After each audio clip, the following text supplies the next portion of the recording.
Hello les mamans, les super mamans. Allez, nous voilà à nouveau pour ce live journalier. Toujours très heureuse de vous retrouver. Alors, je sais que vous mettez toujours quelques minutes avant de rentrer sur ce live. Donc, je vous laisse rentrer tranquillement, tranquillement. Donc, je le rappelle, c'est vraiment pour vous un moyen de pouvoir me contacter directement, de pouvoir poser vos questions s'il y a des choses que vous avez besoin de savoir. Alors là, dernièrement, c'est vrai qu'on parle pas mal des difficultés d'endormissement de l'enfant TDAH.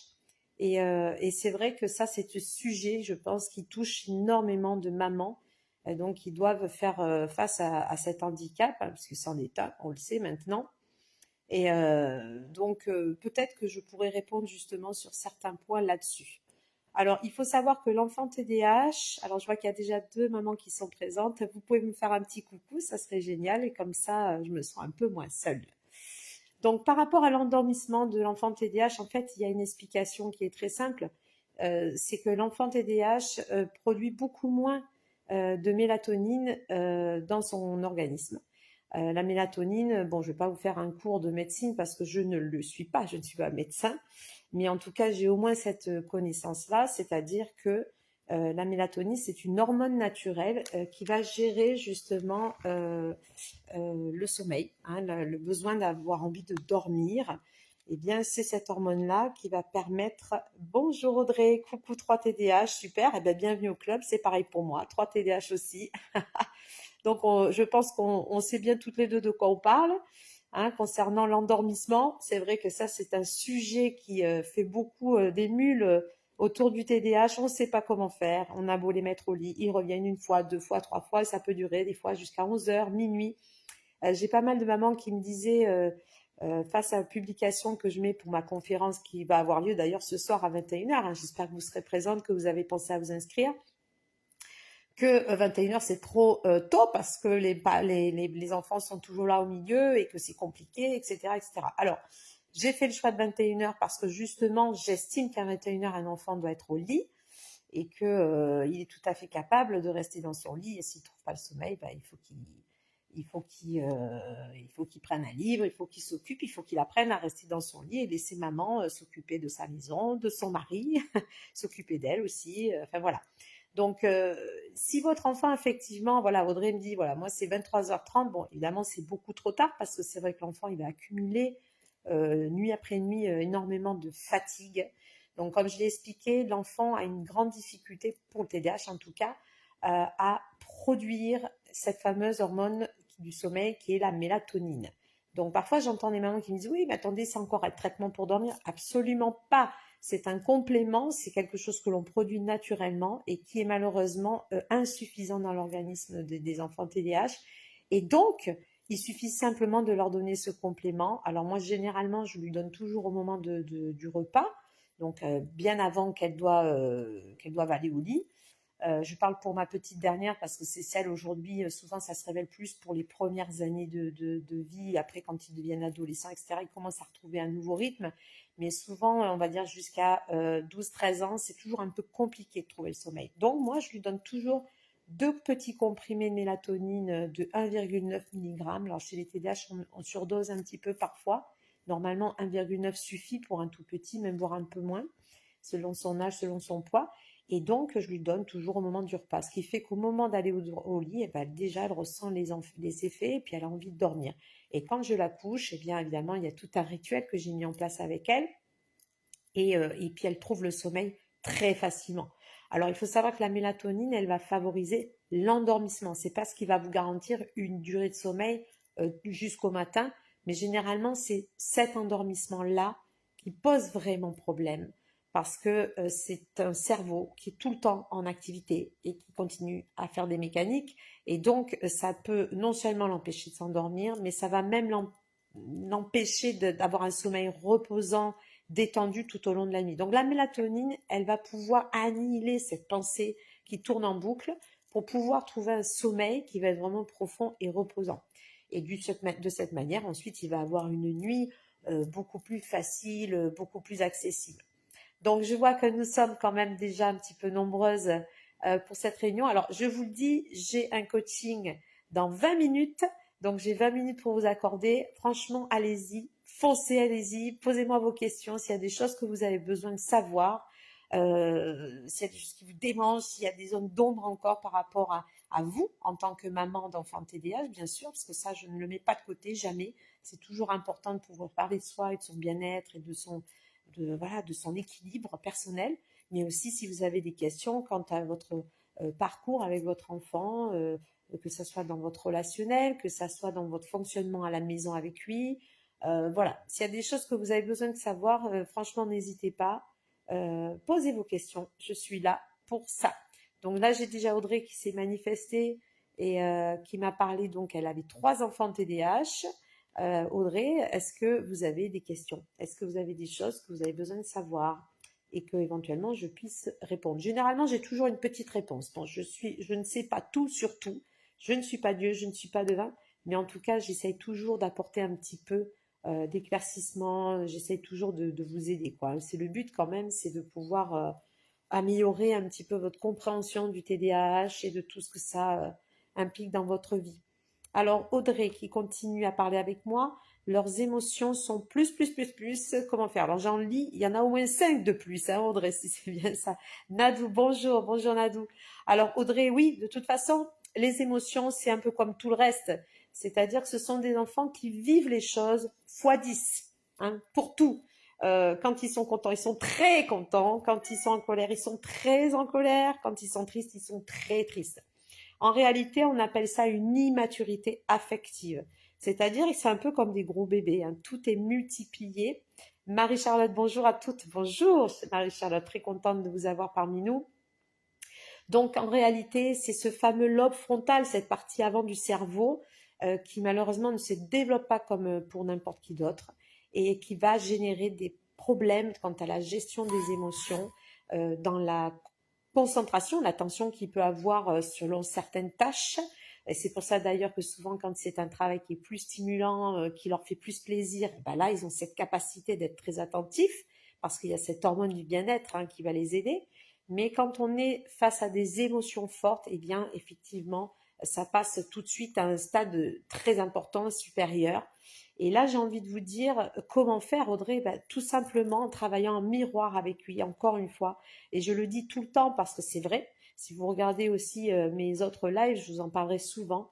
Il faut vraiment travailler avec votre enfant en miroir. C'est-à-dire que c'est à vous à insuffler un petit peu le comportement que vous vouliez qu'il ait. Si vous voulez que votre enfant soit plus calme et qu'il soit plus détendu lorsque vous communiquez, eh bien c'est à vous détacher de cette situation qui peut être très stressante pour vous aussi et de pouvoir regarder cet enfant qui est en train de faire soit une crise, soit qui s'énerve trop vite, ou enfin voilà, quelle que soit son émotion et qui est plus, comme vous le dites, eh bien vous l'observez avec un pas de recul, vous attendez que ça passe un petit peu, et puis quand vous voyez que c'est passé, eh bien vous pouvez commencer à interagir avec lui. Alors, ça peut être aussi des situations autres du genre, votre enfant, quand il est content, il est trop content, il fait trop de bruit, il s'agite, vous n'arrivez pas à le tenir, etc. Donc, je pense qu'il vaut mieux accepter ça, par contre, parce que quand ce sont des moments de joie, ils sont tellement rares qu'il faut en profiter au maximum. Il faut simplement lui dire, écoute, je sais que tu es contente. Ça, c'est pareil que quand il est en colère, quand il est triste. Je sais que tu es en colère, je sais que tu es triste. Accompagnez-le dans cette émotion, même si elle est disproportionnée. Mais tu vois, là, tu es content, c'est très bien, je suis contente pour toi. Mais par contre, ce que je te demande, c'est d'être un peu plus calme. On va en parler, on va voir avec toi ce qui te fait plaisir ou ce qui t'agace. Bonjour Kali, bonjour. Alors j'ai Nadou aussi qui m'a posé une question ou peut-être qui m'a dit quelque chose, on va voir ça tout à l'heure.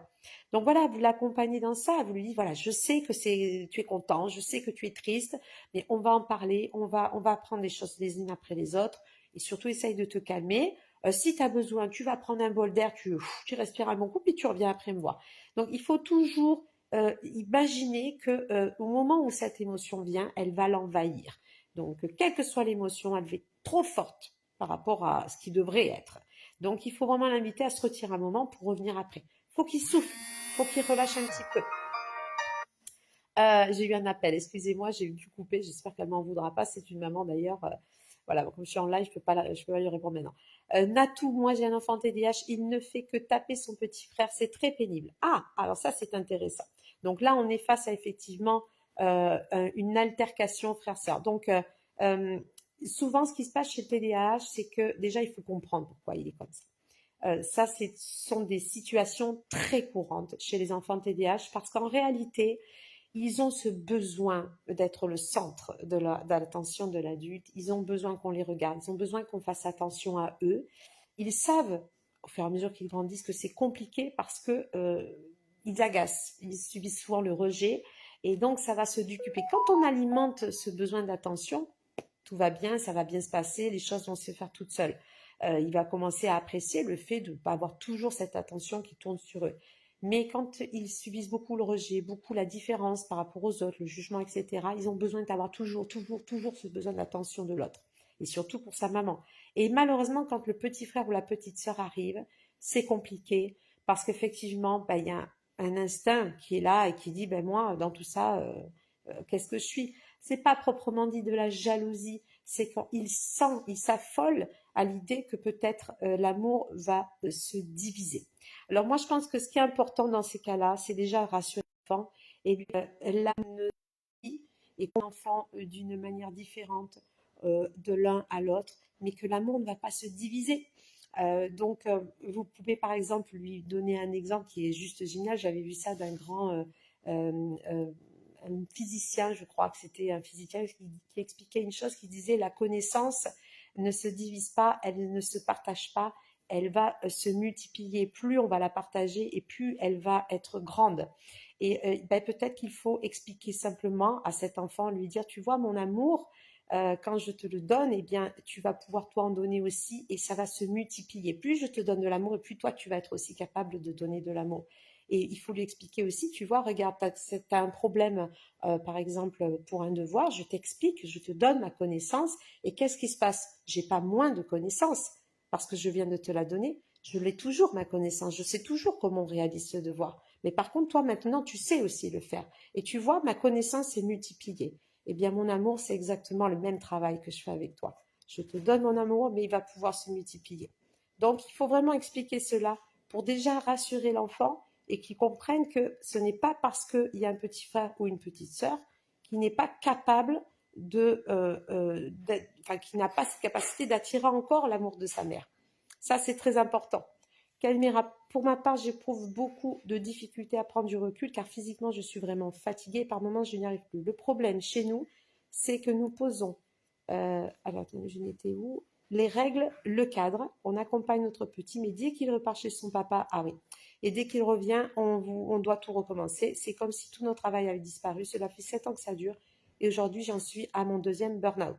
Alors, Camille, je pense qu'à un moment donné, il faut savoir poser un peu les armes. Je pense que dans votre cas, c'est encore autre chose par rapport au TDAH, c'est qu'effectivement, vous subissez les particularités du TDAH, mais vous êtes dans une situation qui est hors du contexte du TDAH. C'est-à-dire que vous avez effectivement un mari qui s'est séparé, enfin vous êtes séparé de votre mari, vous avez un mari peut-être qui est moins impliqué que vous, et donc ça crée des tensions entre vous et l'ex-mari. Donc je pense que déjà, vous devriez peut-être vous faire accompagner, vous, en tant que femme, pour que vous puissiez trouver des bons outils pour pouvoir mieux appréhender ces moments de tension. Parce que je pense que vous êtes tellement dans un état de fatigue, comme vous le dites, qu'effectivement, vous avez du mal à accompagner après ces situations qui sont un peu particulières. Bon, après, moi, j'ai créé un programme pour les mamans, hein, un programme qui s'appelle Maman de TDAH et trouver l'harmonie, où effectivement, je ne fais pas qu'expliquer qu'est-ce que c'est que le TDAH, je ne fais pas qu'expliquer comment mieux communiquer avec son enfant ou comment mieux anticiper les choses au quotidien, sur son planning, sur sa gestion du temps, sur sa façon de s'organiser à la maison. J'ai réellement aussi construit une approche pour la maman, pour lui expliquer comment elle peut, elle, gérer ces moments de tension, de conflit qui sont souvent très difficiles. Parce qu'encore une fois, on ne nous apprend pas. On ne nous dit pas un jour, quand on a eu son bébé, qui va être TDAH, tu vas devoir faire comme ça ou comme ça. On ne nous a jamais expliqué. Donc, c'est vrai que c'est très difficile pour nous d'improviser, de s'improviser une grande connaisseuse en la matière avec toutes les connaissances d'un médecin, d'un spécialiste. Pas du tout. Donc, effectivement, on est tout le temps en train d'essayer de faire quelque chose. Mais quand on n'a pas les bonnes méthodes, eh bien, on est face à un échec. Et là, je pense que vous êtes face à votre propre peur, à votre propre ressenti, votre fatigue. Et donc, tout ça, ça doit se gérer. Donc, si vous voulez en savoir un petit peu plus sur ma méthode, je vous invite à me contacter, je vous expliquerai comment ça se passe. Donc, moi, je veux vraiment créer un accompagnement. Je tiens compte justement du bagage émotionnel de la maman, du papa éventuellement et de l'enfant. Je ne sais pas si ça peut vous aider. Vous me dites aussi, je n'arrive plus à récupérer de l'énergie. Par moments, j'en arrive à avoir peur de rester avec mon fils. Voilà. Donc, vous voyez, je pense que vous êtes effectivement dans un schéma qui va se répéter. Il va se répéter quotidiennement et vous allez, au fur et à mesure, amplifier, rajouter à chaque fois quelque chose en plus.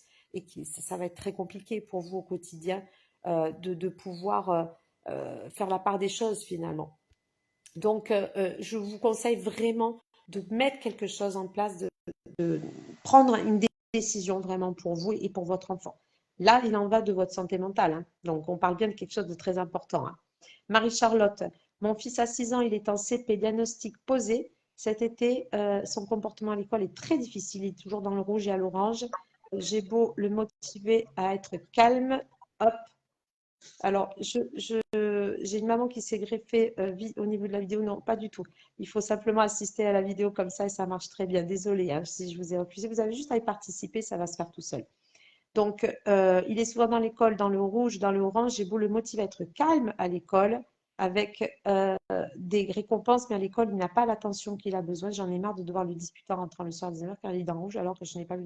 Alors, moi, je vous le dis, Marie-Charlotte, je ne vais même pas plus loin dans votre message, j'ai compris ce que vous voulez dire, et puis il me reste 7 minutes. Euh, Concrètement, ça ne sert à rien de l'engueuler. Je pense que vous ne faites que rajouter une pression sur son petit moral à lui. 6 ans, c'est tout petit. Il ne comprend pas ce qui lui arrive. Il ne sait pas ce qui se passe dans sa tête. Il ne sait pas pourquoi il réagit comme ça. Donc, je pense que vous, il faut que vous jouiez un rôle de décompresseur. Quand il arrive à la maison, il sait qu'à la maison, il va pouvoir se reposer. Il faut savoir qu'un enfant TDAH, il n'est pas TDAH juste parce qu'il décide d'être TDAH. Il est TDAH parce qu'il y a réellement un dysfonctionnement neuronal. Je l'ai expliqué tout à l'heure en début de live. Le cerveau. Salut, salut Jessica, coucou, ça va? Ça, c'est ma belle-sœur que j'adore. Je fais des bisous. Qui est aussi concernée par le TDAH et qui a aussi un enfant avec un TSA, donc elle connaît bien le sujet. Une maman très impliquée. Voilà, on ne peut pas en vouloir un enfant qui va avoir effectivement une partie du cerveau qui ne va pas se développer comme tous les autres. Il y a cette immaturité affective, d'où le problème de gestion des émotions, mais il y a aussi ce problème attentionnel. Votre fils, Marie-Charlotte, n'est pas responsable de ce qui est en train de lui arriver. Donc, c'est comme si vous engueuliez un enfant qui ne peut pas marcher, qui est en fauteuil roulant. Encore une fois, on est face à un handicap qui est invisible. On ne le voit pas. Vous, vous le savez parce que vous vivez avec lui, vous êtes sa maman, mais on ne le voit pas.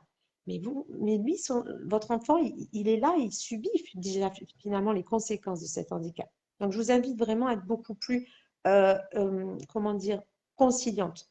Essayez de voir avec lui ce qui dérange à l'école pour que vous puissiez après en parler avec la maîtresse. Est-ce qu'il a un traitement? Est-ce qu'il y a quelque chose qui peut lui dire? C'est petit, 6 ans, c'est vrai. Donc, il y a peut-être des choses que vous pouvez faire pour améliorer un petit peu déjà ses appréhensions, ses peurs, ses doutes, puisque la maîtresse peut-être ne lui convient pas trop dans sa façon d'être.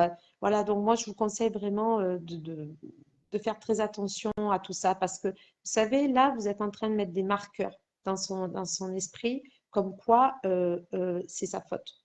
S'il est comme ça, c'est sa faute. Et moi, je vous dis, quand on a 6 ans, quand on a un TDAH, qu'on a du mal à se concentrer, qu'on est dans le rouge, dans l'orange, c'est normal.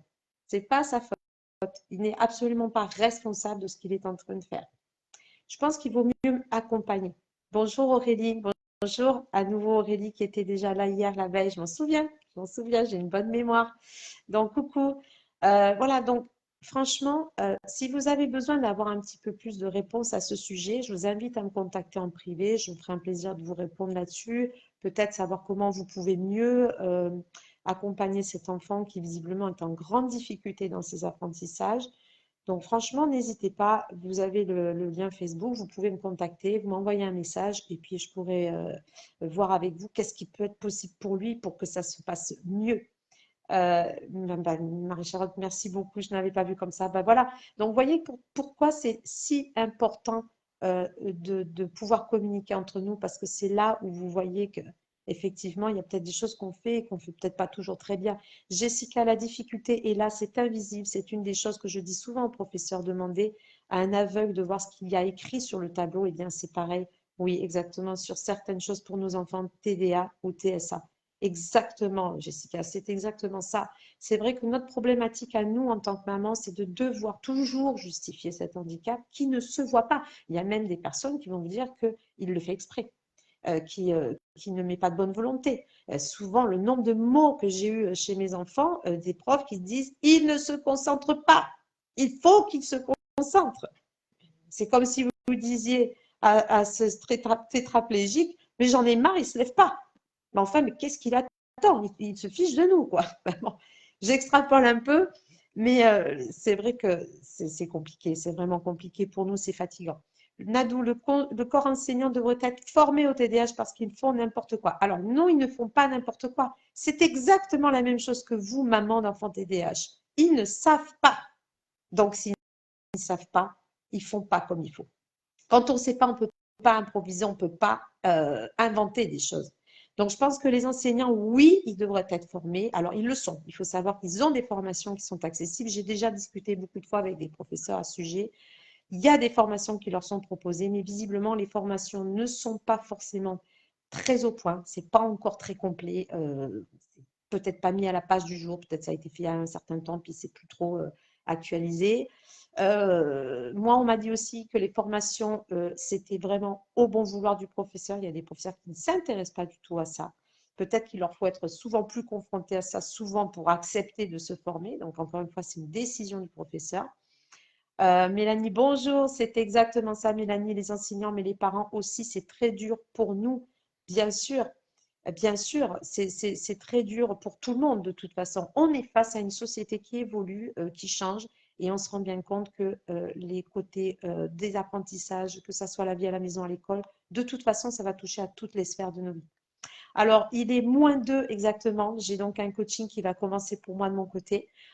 J'espère vous avoir délivré un maximum d'informations en 20 minutes. J'ai fait court aujourd'hui, mais c'est vrai que bon, voilà, je suis pris par mon emploi du temps aussi de professionnel. Et voilà. Donc, en tout cas, moi, je suis toujours très contente de vous retrouver à chaque fois.